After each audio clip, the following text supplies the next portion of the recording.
buenos días a todos nuestros oyentes. Les saluda Jocelyn, conductora de un nuevo episodio de Teorías que Transforman la Educación. Un espacio donde exploramos las ideas que han dejado huella en la psicología y su aplicación en el aula. Muy buenos días, Reinhard. Muy buenos días, Jocelyn. Así es, hoy hablaremos de una de las corrientes más influyentes en la historia del aprendizaje, el conductismo, y en especial del trabajo de su máximo exponente, Burrhus Frederic Skinner, un autor que cambió por completo la forma de entender cómo aprendemos. Un tema muy interesante porque aunque muchos lo asocian con teorías antiguas, lo cierto es que sus ideas siguen tan vigentes como cuando las propuso. Y para conversar sobre eso, tenemos el honor de contar con dos invitados que conocen muy bien el tema. La licenciada Andrea González, psicóloga especialista en psicología educativa y procesos de aprendizaje, y el licenciado Óscar Salvador, especialista en psicología del aprendizaje y conducta. Bienvenidos, licenciados. Un verdadero placer tenerlos con nosotros. Buenos días, Jocelyn y Reinhard. Gracias por la invitación. Me alegra mucho estar aquí para hablar sobre un autor tan relevante, no solo para la psicología, sino también para la educación. Igualmente, un gusto enorme acompañarlos.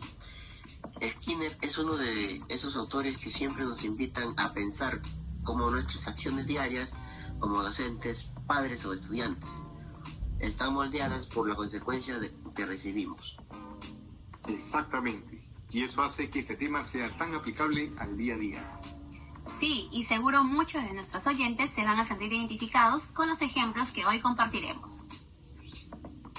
Licenciada Andrea, para comenzar, ¿podría contarnos brevemente quién fue Skinner y por qué su trabajo es tan relevante dentro de la psicología moderna? Claro que sí.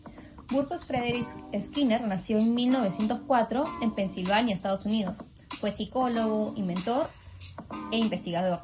Trabajó gran parte de su vida en la Universidad de Harvard y su principal interés fue comprender cómo el entorno influye en la conducta humana. A partir de sus investigaciones, desarrolló su teoría del condicionamiento operante, que cambió por completo la forma en que entendemos el aprendizaje y la motivación. Entonces, podríamos decir que Skinner fue quien nos enseñó que las consecuencias de nuestras acciones determinan si las repetimos o no, ¿cierto? Exactamente. Él demostró que el aprendizaje no ocurre por casualidad, sino que está guiado por las consecuencias que siguen a una conducta. Y eso parece tan evidente ahora, pero en su época fue una revolución total. Así es. De hecho, sus experimentos con animales, como las famosas cajas de Skinner, fueron la base para explicar principios que hoy aplicamos en el aula, en el trabajo e incluso en casa. Qué interesante conocer un poco más de su vida y trayectoria. Ahora que entendemos quién fue Skinner y qué lo motivó, sería bueno profundizar en sus principales ideas y aportes teóricos, ¿no? Sí, exactamente. Porque más allá de su biografía, lo que realmente marcó la historia fueron sus conceptos sobre el aprendizaje y la conducta. Licenciado Óscar, entrando un poco más en detalle, ¿podría explicarnos en qué consiste exactamente este condicionamiento operante? Claro que sí, Jocelyn. El condicionamiento operante parte de una idea muy sencilla. Aprendamos en función de las consecuencias de nuestras acciones. Si una conducta tiene un resultado satisfactorio, como una recompensa o un elogio, es probable que se repita, pero si la consecuencia es negativa o no hay refuerzo, esa conducta tiene por desaparecer. En palabras simples, reforzamos lo que funciona y abandonamos lo que no. Sí, como cuando un profesor reconoce el esfuerzo de un estudiante y este se motiva para seguir mejorando. Exacto. Esa es una aplicación directa al principio. Y también se entiende por qué el refuerzo tiene más impacto que el castigo, ¿verdad? Así es. Y justo en esa línea, Skinner identificó 3 mecanismos básicos. El refuerzo positivo, que consiste en premiar una conducta deseada. El refuerzo negativo, que implica eliminar un estímulo molesto cuando la conducta es correcta. Y el castigo, que busca reducir conductas inapropiadas a través de una consecuencia desfavorable. Y añadió el concepto de moldeamiento, que significa reforzar progresivamente las aproximaciones hacia la conducta final deseada. Eso es muy interesante. Como dice la licenciada Andrea, el moldeamiento es reconocer cada pequeño paso hacia el objetivo, no solo el resultado final. Sí, y eso es algo que a veces olvidamos. Muchos estudiantes necesitan ese acompañamiento constante para no frustrarse. Exactamente, Jocelyn. En el aprendizaje, cada avance merece ser reconocido. Esa es la base de la motivación sostenida. Y eso también implica que el error no debe verse como un fracaso, sino como parte del proceso. En el conductismo, el refuerzo es una guía, no es un castigo. Qué importante lo que dice el licenciado Oscar. Cambiar esa mentalidad puede transformar por completo el ambiente educativo. Y pasando a la práctica, licenciados, ¿cómo se aplica estos principios hoy en el aula o en el aprendizaje digital? Sí, les comento. Una de las aplicaciones más claras es el uso de refuerzos positivos. Por ejemplo, una maestra que quiere fomentar la lectura puede dar puntos o reconocimientos con comentarios alentadores por cada libro leído. Al principio puede parecer un incentivo externo, pero con el tiempo el estudiante empieza a disfrutar el proceso y hacerlo por motivación propia. Sí, y como dice el licenciado Oscar, eso ocurre también fuera del aula, en los trabajos, en los deportes o incluso en la crianza. Reforzamos más de lo que creemos.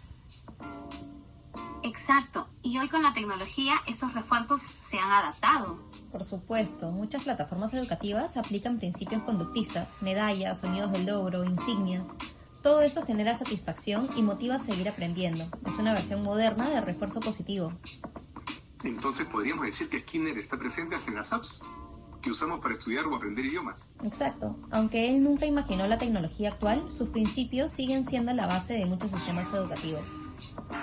Y lo más importante es que el refuerzo no solo motiva, sino que orienta la conducta hacia los objetivos del aprendizaje. O sea que, sin darnos cuenta, seguimos aplicando las ideas de Skinner cada vez que felicitamos o damos un like. Exactamente. Skinner estaría encantado con los sonidos del logro de las aplicaciones. Sí, probablemente habría diseñado su propia app, conductista. Lo imagino perfectamente, pero más allá de eso, el fondo de su mensaje es claro: reforzar para aprender.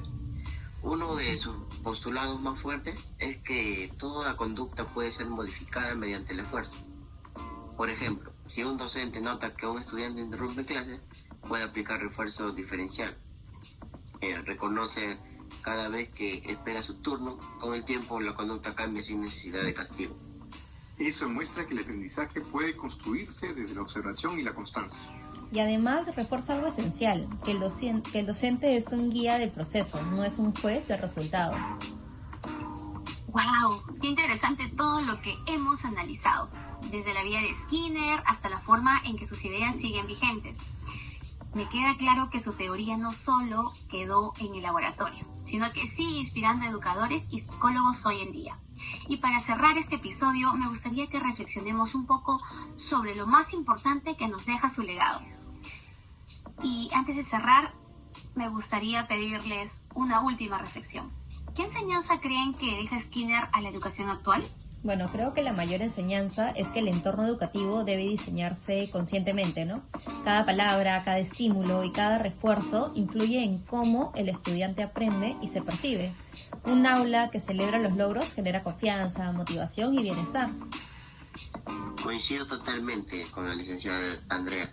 El docente desde esa perspectiva es un arquitecto del aprendizaje. Su tarea no es imponer conocimiento, sino crear condiciones que despierten la curiosidad, la práctica y el refuerzo positivo. Qué grandes reflexiones. Y como decía el propio Skinner, la educación es lo que sobrevive cuando lo aprendido se olvida. ¡Wow! De verdad que queremos agradecer profundamente a la licenciada Andrea González y al licenciado Oscar Salvador por acompañarnos hoy y compartirnos todo este conocimiento. Gracias a ustedes, me ha encantado participar. Creo que este tipo de espacios nos recuerdan que la psicología no solo explica el aprendizaje, sino que también inspira nuestras formas de enseñar. Así es, gracias por la oportunidad. Y reflexionar sobre autores como Skinner es volver a las raíces del aprendizaje, donde cada estímulo puede marcar la diferencia. Nos quedamos con esas palabras. Gracias nuevamente por esta conversación tan enriquecedora. Así es, Richard. Nos despedimos hasta un próximo episodio de Teorías que Transforman la Educación. Gracias por acompañarnos y recuerden reforzar lo bueno también educa. Así es, hasta la próxima y que nunca falten las ganas de seguir aprendiendo. Hasta luego. Gracias. Hasta luego. Chao, gracias.